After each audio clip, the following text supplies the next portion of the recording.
What if I told you that scientists have figured out how to turn nuclear waste, some of the most dangerous material on Earth, into something as stable as glass? And that this breakthrough could finally solve a problem that's haunted the nuclear industry for over 50 years. Stay with me, because this story is about to change how you think about nuclear power forever. For over half a century, the nuclear industry has faced one persistent challenge: what to do with radioactive waste that remains dangerous for thousands of years. While nuclear power generates clean electricity, it also produces spent fuel and radioactive byproducts that must be safely managed for millennia. Today, the world has accumulated over 250,000 metric tons of high-level nuclear waste, with approximately 10,000 tons added each year. This waste falls into three categories: low-level materials like contaminated clothing and tools, intermediate-level waste, including reactor components, and high-level waste, such as spent fuel rods that contain 95% of all nuclear waste's radioactivity. The challenge isn't just the danger, it's the timeline. Some radioactive isotopes remain hazardous for tens of thousands of years, far longer than any human civilization has existed. Current storage methods rely on temporary solutions: cooling pools at reactor sites, dry casks made of steel and concrete, and the elusive promise of deep geological repositories. Most countries store their nuclear waste in these interim facilities, essentially kicking the problem down the road. The proposed Yucca Mountain Repository in Nevada was abandoned after decades of opposition. Only Finland has made significant progress with its Onkalo facility, which will begin accepting waste in the coming years. But here's where it gets interesting. And I want to know what you think about this in the comments. What if the solution isn't about where we put the waste, but how we transform it? While the world debates where to bury nuclear waste, a proven technology has been quietly transforming how we handle it. Vitrification. This process literally turns radioactive waste into glass, trapping dangerous isotopes in a stable, solid matrix that can last for geological timescales. The concept isn't new.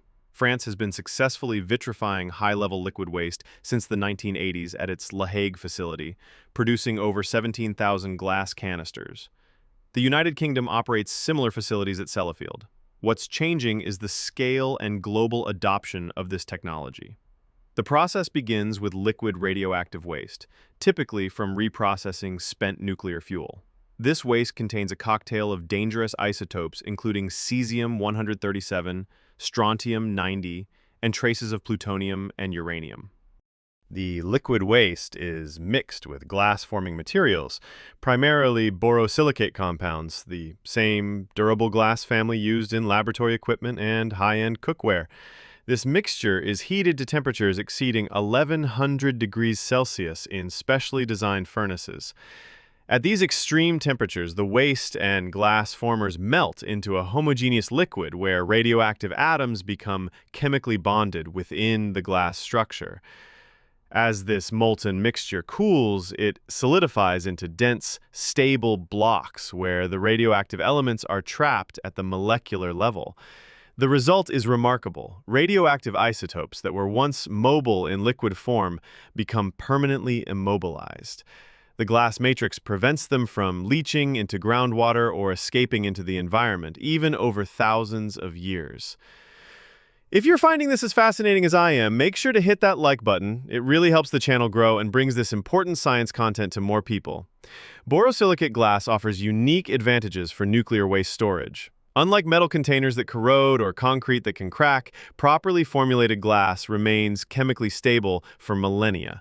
It resists temperature changes, water intrusion, and even the gradual damage from radiation exposure. The vitrified waste doesn't rely on external barriers for containment. The waste itself becomes the barrier. This eliminates many failure modes that plague traditional storage methods. If a storage facility is damaged by earthquakes or human error, the glass blocks remain intact and continue protecting the environment. Vitrification also dramatically reduces volume. The dense glass blocks take up far less space than equivalent amounts of waste in traditional containers, making storage more efficient and cost-effective. While France and the UK pioneered commercial vitrification, other countries are rapidly expanding their capabilities. China has invested heavily in vitrification technology through its National Nuclear Corporation and research institutions, building multiple facilities to handle its growing nuclear waste inventory. China's approach emphasizes automation and scale. Their modern vitrification plants use robotic systems to handle materials remotely, minimizing human exposure while processing tons of waste annually. Early results suggest their vitrified waste blocks meet international durability standards and could remain stable for 10,000 to 100,000 years. Japan has also committed to vitrification for its nuclear waste, though progress has been slower due to technical challenges. India, South Korea, and other nuclear nations are evaluating the technology as their waste inventories grow. Vitrification represents more than just better waste management. It could reshape public perception of nuclear power. For decades, the unsolved waste problem has fueled opposition to nuclear energy. When communities know that radioactive byproducts can be safely transformed into stable glass rather than stored indefinitely in temporary facilities, nuclear power becomes more socially acceptable. This matters enormously for climate goals. Nuclear power produces virtually no carbon emissions during operation, making it a crucial complement to renewable energy sources. As countries seek to decarbonize their electricity systems, solving the waste problem removes a major barrier to nuclear expansion. And speaking of energy solutions, if you're interested in how different technologies are shaping our energy future, make sure you're subscribed with notifications on. We dive deep into these topics every week.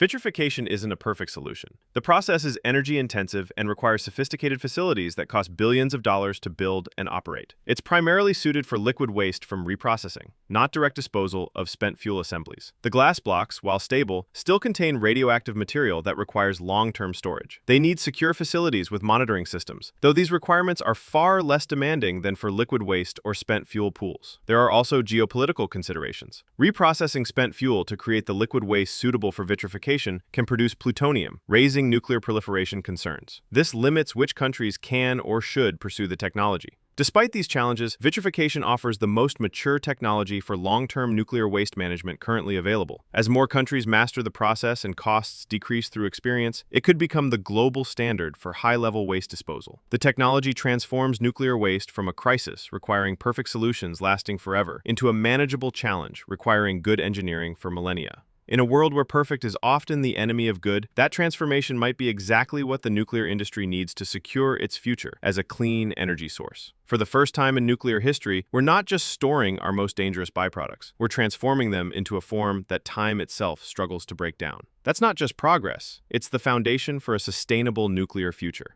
So here's my question for you. Do you think vitrification could be the key to making nuclear power more acceptable to the public? Or are there other concerns about nuclear energy that this technology doesn't address? I'd love to hear your thoughts in the comments below. If this video helped you understand nuclear waste management better, give it a thumbs up and consider subscribing for more science and technology content. And if you want to dive deeper into energy solutions, check out our video on fusion power developments. I'll link it in the description. Thanks for watching, and I'll see you in the next one.